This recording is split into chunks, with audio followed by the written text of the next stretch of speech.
윤석열 대표의 발언을 거친 민주당 정청래 대표는 기존소통을 유린하고 반발했습니다. 윤호개인을 넘어 윤석열 대변인이며 최소한의 염치도 없는 폭언, 만원이라고 비판했습니다.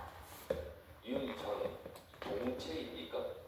민심에 대한 배신, 헌법 정신의 훼손을 수습지 않는 이런 발언을 규탄합니다. 당 수석 대변인은 역사는 오늘 회견을 2월 20일 제2의 내란으로 규정할 거라며 위헌정당 해산심판 대상인이 분명해지는 선택이라고 직격했습니다.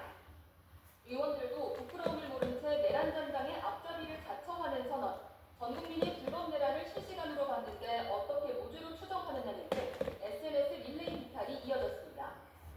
1심 무기 징역이 미흡했다는 성토도 이어졌는데 지비현 판사가 세상 물성도 국민 정서도 모르는 철딱선이 없는 판결을 했다면서 사법정의의 역사적 투표라고 비판했습니다.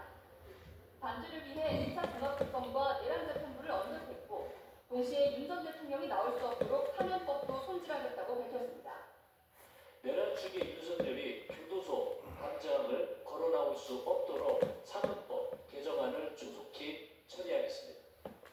이른바 사면민주법은 적절히 소위에서 속전속결 통과됐습니다. 대통령 고유 권한인 사면을 제한하는 건 헌법 파괴라고 국민의힘이 반대했지만 다수 의석의 범여권은 멈추지 않았습니다. 대통령의 고유 권한인 사면권을 전부 박탈하는 것은 그런 위헌 논란이 있을 수 있기 때문에 제적은 5분의 3의 동의가 있을 경우에는 할 수 있도록. 윤석열 전 대통령의 1심 선고와 장동혁 대표의 윤호개인 발언을 계기로 민주당은 대동단결, 다시 한 목소리로 내란 청산을 외치는 분위기가 됐습니다. 사법개혁안 처리에도 더욱 속도를 낼 전망입니다. YTN 김다현입니다. 송영길 전 더불어민주당 대표가 전당대회 군봉투 살포 사건 무죄가 확정된 데 대해서 진실은 결국 가려지지 않는다고 강조했습니다. 송 전 대표는 어제 SNS에 긴 시간 함께 걱정하며 흔들림 없이 믿어준 많은 분의 성원에 깊이 감사드린다고 적었습니다. 그러면서 이제 더 단단해진 마음으로 책임 있게 앞으로 나아가겠다고 덧붙였습니다. 오는 6월 지방선거와 함께 치러지는 인천 계양을 국회의원 보궐선거에서 송영길 전 더불어민주당 대표와 김남준 청와대 대변인이 출마를 준비하고 있습니다. 국민의힘에선 친한계 배현진 의원이 당원권 1년 정지 효력을 멈춰달라며 법원에 가처분을 신청했습니다. 황보혜경 기자입니다. 전당대회 공봉투 사건 항소심에서 무죄 판결을 받은 송영길 전 민주당 대표, 직접 공당 원서를 들고 인천시당을 찾았습니다. 지난 2023년 탈당한 지 3년 만에 귀환입니다. 내리 5선을 지낸 인천 계양을로 주소지를 옮기며 보궐선거 출마 체계에 들어갔는데 앞서 이재명 대통령의 국회 입성을 위해 송 전 대표가 사실상 양보했던 지역구에 이르합니다. 무죄를 받고 다시 당으로 돌아오겠다. 그 약속을 지키게 되었습니다. 모든 역량을 동원해서 이재명 정부의 성공을 위해 최선을 다하겠다는 말씀을 드리겠습니다. 공교롭게도 같은 날 원조 성남라인으로 불리는 이 대통령의 최측근 김남준 청와대 대변인도 새로운 도전에 나선다며 사직서를 냈습니다.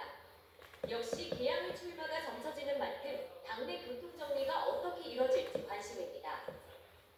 다만 현재 당비상 송영길 전 대표는 민주당 피선거권이 없는 상태로 최고위 의결을 통한 예외 적용 여부가 변수가 될 거란 분석도 나옵니다.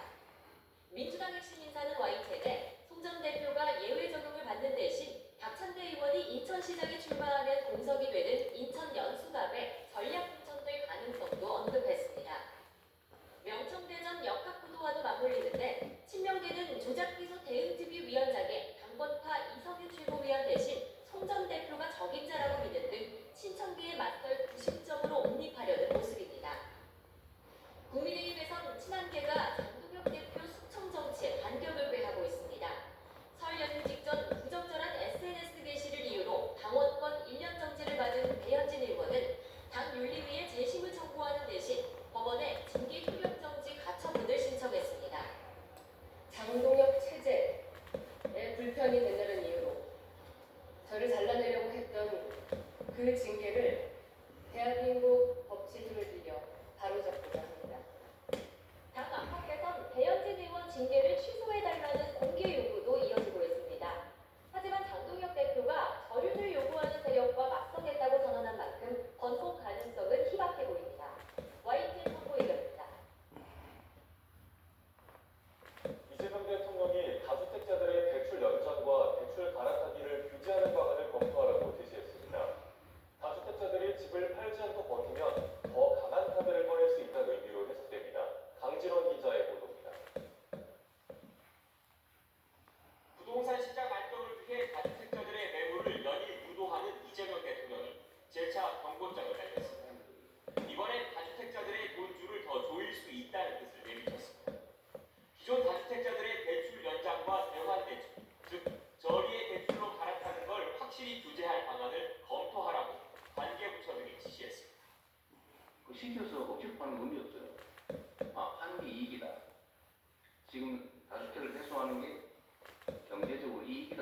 합리적 판단이 가능하게 제도를 만들어야죠.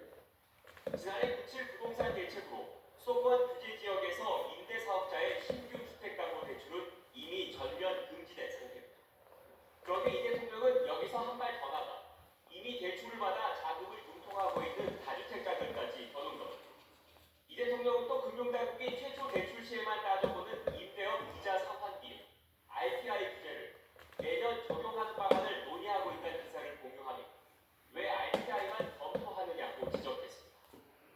관계부처에 더 적극적이고 폭넓은 대책을 주문한 거로 풀이됩니다. 그러나 거래하는 사람이 나쁘다는 얘기 아닙니다.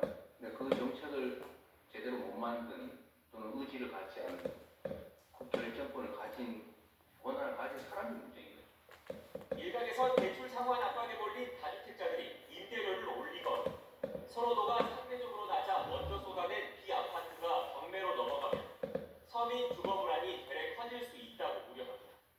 그러나 이 대통령은 일거의 대출을 해소하는 데 따른 충격이 너무 크다면 최소한의 기간을 두고 점진적으로 규제를 시행할 수 있다는 입장입니다. 이 대통령이 거듭 강수를 주는 배경엔 양도세까지 깎아주며 수년간 기회를 줬는데도 집을 팔지 않은 다주택자들에게 대출 연장 혜택까지 추가로 주는 건 불공정하다는 문제인식이 깔린 것으로 보입니다. YTN 황진호입니다. 코스피가 이틀 연속 상승하며 사상 처음으로 5,800선을 넘어섰습니다. 지수는 개장 직후 5,700선을 돌파한 뒤 오름폭을 키우며 5,808포인트로 거래를 마쳤습니다. 외국인과 개인은 매일 우위로 차익 실현에 나섰지만 기관이 1조 6천억 원 순매수로 상승장을 이끌었습니다. SK하이닉스는 세계 최대 자산운용사인 블랙록이 지분 5% 이상을 보유했다는 공시에 6% 급등하며 장중 95만 원까지 올랐고 삼성전자도 19만 원